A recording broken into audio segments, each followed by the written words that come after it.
بسم اللہ الرحمن الرحیم۔ السلام علیکم۔ جدید دور کی لونڈی۔ رسول اللہ صلی اللہ علیہ وآلہ وسلم سے قبل زمانہ قدیم میں عورت کے دو سٹیٹس چلے آ رہے تھے۔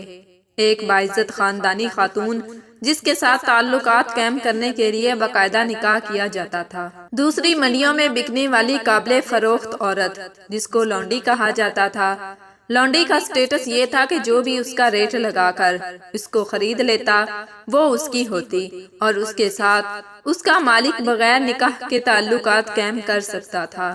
اسے تقریباً قانونی حیثیت حاصل تھی۔ اسلام نے غلامی تصور کی حوصلہ شکنی کی اور غلاموں اور لونڈیوں کو آزاد کروا دیا، لیکن آج پھر کچھ لڑکیاں اپنے آپ کو باعزت خاندانی اور نکاح کے ذریعے گھر کی مالکن کے رتبے سے گرا کر وہی لونڈی کے درجے پر لے آئی ہیں، اور اس جدید دور کی لونڈی کا نام ہے گرل فرینڈ، جس کے بارے میں ابن آدم کا دعویٰ ہے کہ وہ اس کو گھٹیا سے گفٹ اور چند بار کی شاپنگ کے عوض خرید لیتا ہے۔